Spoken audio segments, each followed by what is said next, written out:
ये है रामनवमी के दिन का व्लॉग। तो आप लोगों ने बोला था ना कि कोई भी काम पूजा के बाद नहीं करना, तो मैंने आज सारे काम पूजा से पहले किए हैं। तो सुबह सुबह उठ के मैंने सबसे पहले ना अपने कपड़े वगैरह तय लगा दिए थे जो पिछले कल के पड़े हुए थे। उसके बाद मैंने चने बॉईल करने रख दिए थे माता रानी के प्रसाद के लिए। और साथ में ही मैंने बहुत सारे कपड़े थे जो कि धोने डाल दिए थे।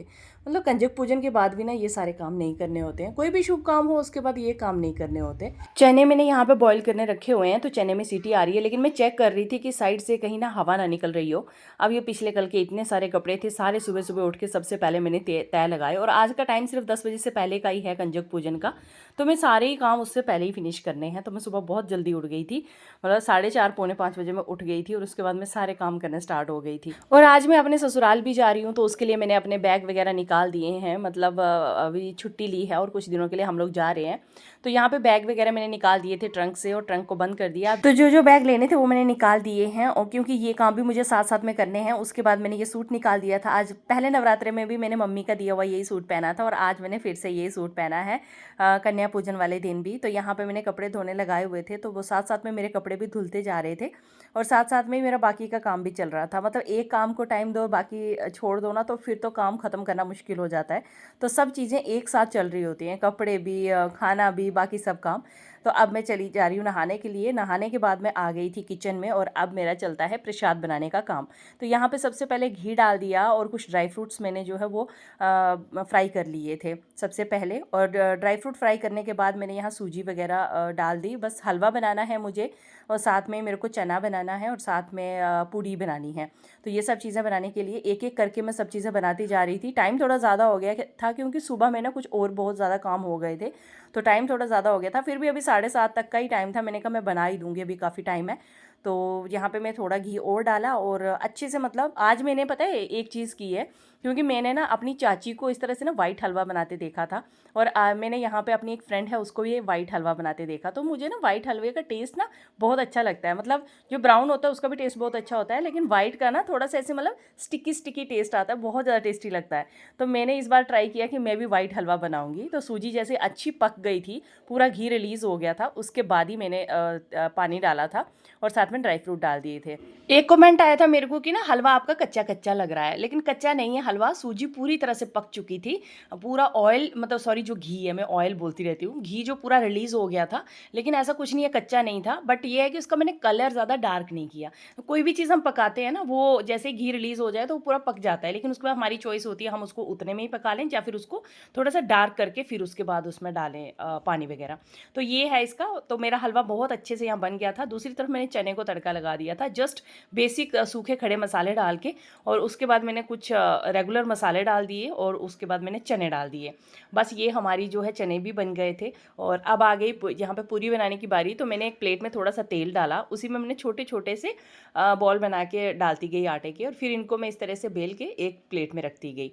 तो ये मेरी पूड़ियाँ भी एक एक करके उसको बनती गई। जब तक मैं पूड़ी बना रही थी मेरी छोटी बेटी उठ गई थी, तो फिर मैंने कहा चलो भाई अब ये भी उठ गई हैं तो इनको थोड़ा सा लाडू पुच्चू कर लेते हैं। उसमें जो मुझे सुकून मिलता है ना, वो दुनिया की किसी चीज़ में नहीं मिलता है। जब मैं इनको सुबह सुबह उठ के इतना हग्गू करती हूँ, इतना प्यार करती हूँ ना, सच में एक मदर के लिए ना बहुत प्यारे से मोमेंट होते हैं ये। तो यहाँ पे आज मेरी शाखा का तीसरा दिन है, मतलब कि मैंने 5th डे दोबारा शाखा लगाई थी। अगर आपने मेरा ब्लॉग देखा होगा तो आज तीसरा दिन है। तीसरे दिन में काफ़ी लंबी हो गई है ये।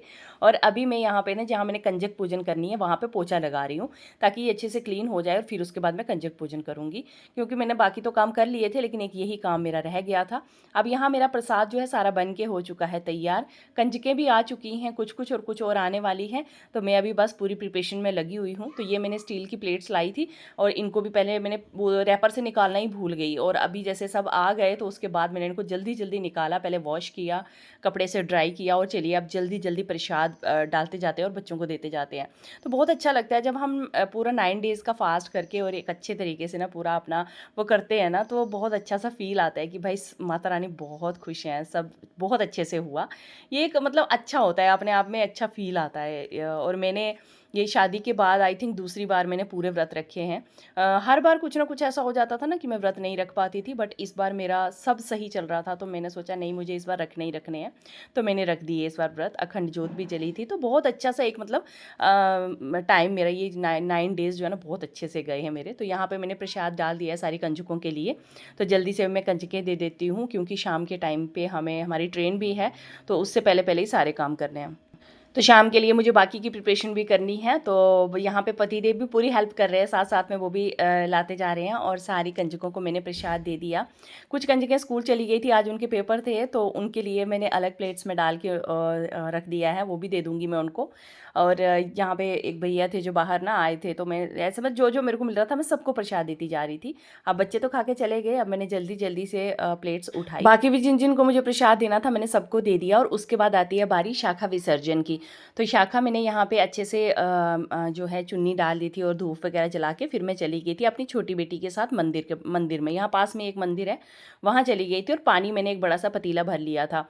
अब जैसे कि पहले तो मैं शादी से पहले हमेशा दरिया में विसर्जन करती थी, बट अब यहाँ नहीं मिलता है, यमुना रिवर थोड़ा दूर है, तो मैंने सोचा कि मैं घर पे ही मतलब मैं तब से ऐसे ही कर रही हूँ। एक छोटा सा खड्डा करती हूँ मंदिर के पास में, और वहाँ पे मैं अपनी शाखा का विसर्जन करती हूँ इस तरह से। और साथ में मैं जो पानी डाल देती हूँ, कभी बकेट भर के, पतीला भर के, जो भी, यहाँ भर के पूरा पानी डाल देती हूँ। तो मैं अपने मन से इस तरह से विसर्जन कर लेती हूँ। बाकी कोई भी भूल चूक हो माता रानी माफ़ करेंगी, लेकिन मैं अपनी तरफ से ऐसे ही हर साल विसर्जन करती आ रही हूँ जब से मैं यहाँ आगरा में रह रही हूँ। तो अभी ये मेरा विसर्जन भी हो गया था, छोटी बेटी ने भी कर लिया, और फिर उसके बाद हम आ गए थे घर पे।